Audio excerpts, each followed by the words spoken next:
Natalie Portman is vying for awards this Oscar season with films that range from the fictional to the disturbingly real.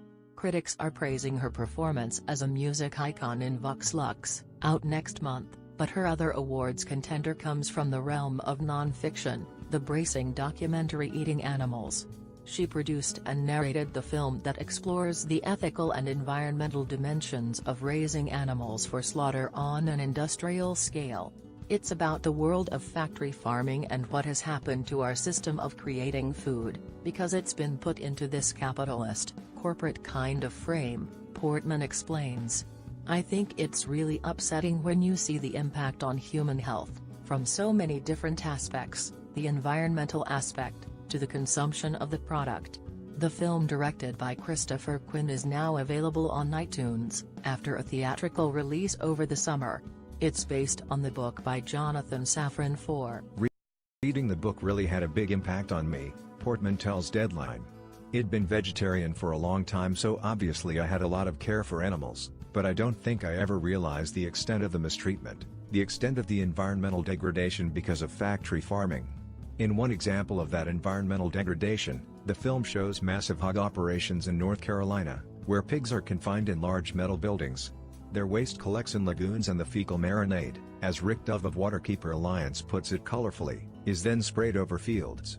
It ends up in the ditches, it ends up in the water, and then our river goes out of balance, Dove maintains in the documentary. The fish begin to die and people begin to get sick. Hurricane Florence, which bashed the Carolinas in September, has compounded the problem. At a recent IDA screening of Eating Animals, Larry Baldwin of Waterkeeper Alliance described what the hurricane wrought. "We're in a crap storm," he declared flatly. The lagoons were either overwashed or in some cases actually breached, millions of gallons of this hog waste getting into the flood waters that now is going downstream to communities. Equally distressing in the documentary are scenes of animals suffering in the meat production system and poultry engineered to the point that birds struggle to stand upright.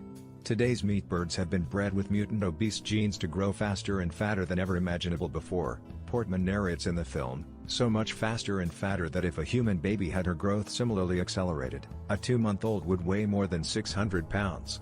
But the documentary also shows farmers who have rejected the industrial model in favor of raising cattle, hogs and poultry in a humane fashion, in line with methods from decades ago.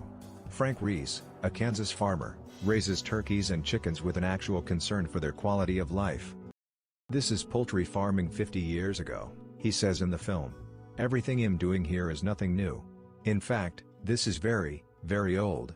It's exciting to see these small farmers who have preserved these old ways of farming that are more environmentally sound, that are more ethical with treatment of animals, that know what to do, Portman tells Deadline. "It's not like we need a new technology to fix this, it's just kind of going to old practices." The documentary doesn't disguise the fact that to put meat on a dinner plate, an animal had to be murdered, as one rancher phrases it.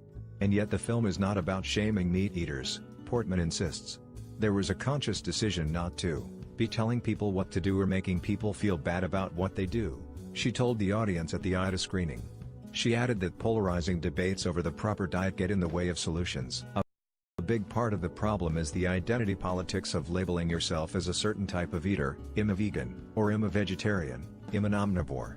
Portman advocates more modest, and perhaps more realistic steps to lessen the demand for meat, which would benefit the environment and reduce the scale of animal suffering. "It actually might make a much bigger impact if everyone just has a little bit more consciousness," she says. "If everyone is conscious of not eating animal products once a day or once a week, that would make a huge impact." What do you think about it? Share your opinion in the comments below the video. And also subscribe to the channel not to miss new, interesting videos.